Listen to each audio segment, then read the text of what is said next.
Qui a inventé l'acte de suivre et qui est le véritable influenceur aujourd'hui? Dans Luc 5, versets 1 à 3, la Bible présente 4 caractéristiques d'un véritable influenceur.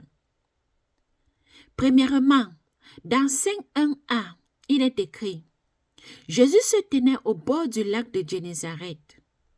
Les lacs à l'époque étaient des lieux animés, remplis de monde et d'activités. Et je crois fermement que Dieu a conduit Jésus au lac de Génézareth afin qu'il gagne de la visibilité. C'est là qu'il a manifesté sa puissance pour la première fois. Il a appelé ses disciples, prêché le sermon sur la montagne et accompli des miracles.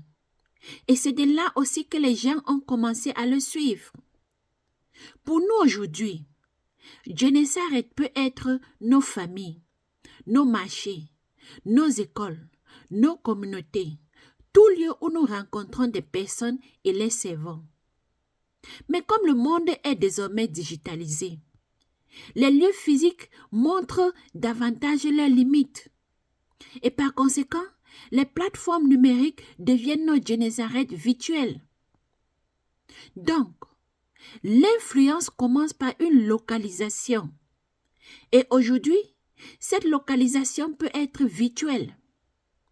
Deuxièmement, dans 5:1b, le texte dit: La foule se pressait autour de Jésus pour écouter la parole de Dieu.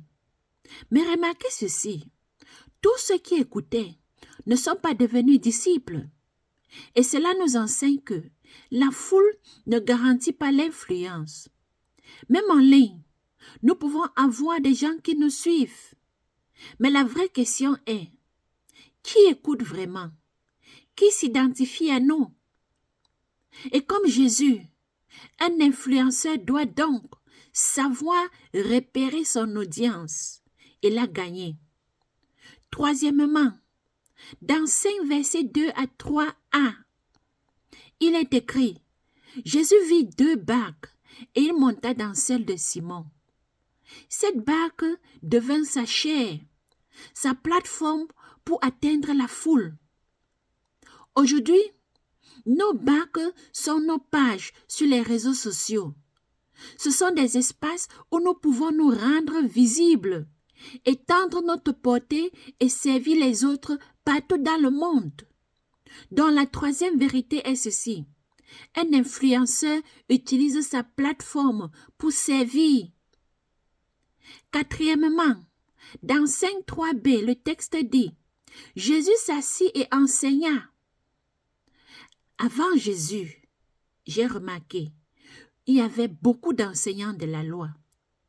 À l'époque de Jésus, les pharisiens et d'autres maîtres enseignaient aussi. Alors, pourquoi la foule a-t-elle quitté ses maîtres pour écouter Jésus? Je crois que c'est parce que le message de Jésus était unique. Jésus enseignait la parole de Dieu d'une manière que les gens ne pouvaient pas comprendre et avec laquelle ils pouvaient s'identifier. Donc, un influenceur porte un message unique et transformateur. En conclusion, qu'est-ce que je définis comme un influenceur?